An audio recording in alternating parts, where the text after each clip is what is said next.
private member statements. I call the member for Heffron.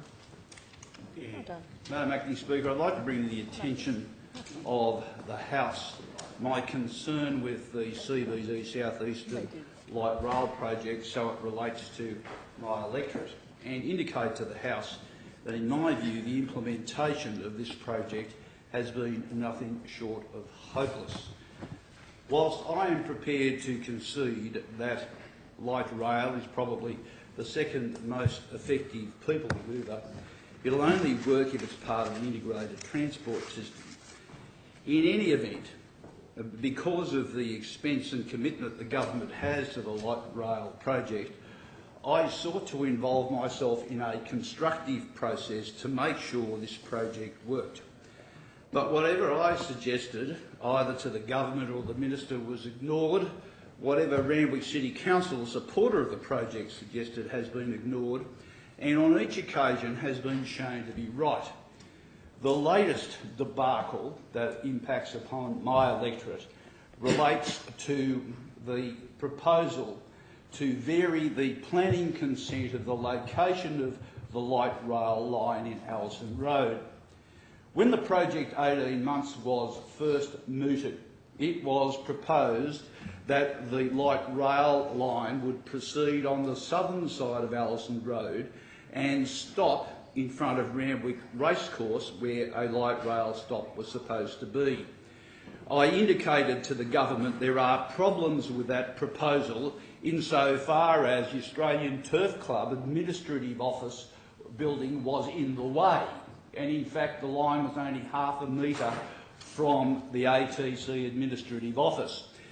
Despite me indicating that to the government, they gave themselves planning consent to locate the line at that location. Following the approval, the government's contractor, Alltrack, decided to tell the government that there is a building in the way and there is a cheaper option to move it onto the northern side of Alison Road.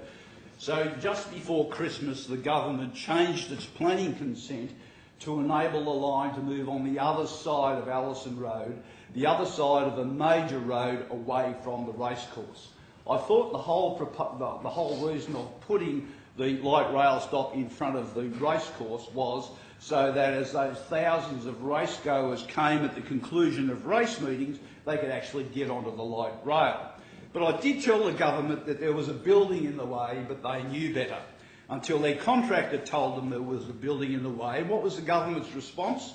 To move it on the other side of the road and to take Centennial Park lands to put the light rail line along Centennial Park lands, to take at least 20 significant trees. When I say significant trees, I'm talking about trees that are more than 100 years old, to take bike lanes and footpaths and running tracks to make up for the government's stupidity in its implementation is somewhat bizarre.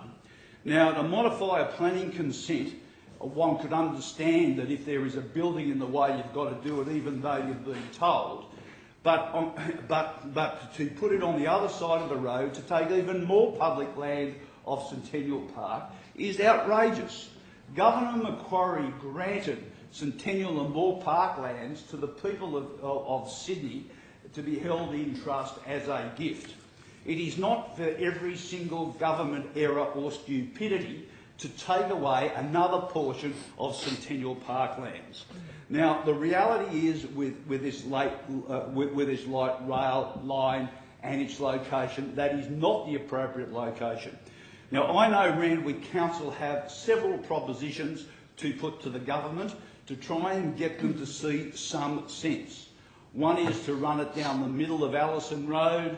Another is to move it further to the south of where it's proposed to be located, simply to save those significant trees. I mean, I know there is progress and I know there are times to remove trees, but you don't remove trees that are over 100 years old just to cover up the government's stupidity in relation to a proposal that I sought to bring to their attention and which Randwick City Council tried to bring to their attention. Now, my participation in this debate has endeavoured to be constructive. I'm not a protester about it, even though I think the project has been extremely poorly handled.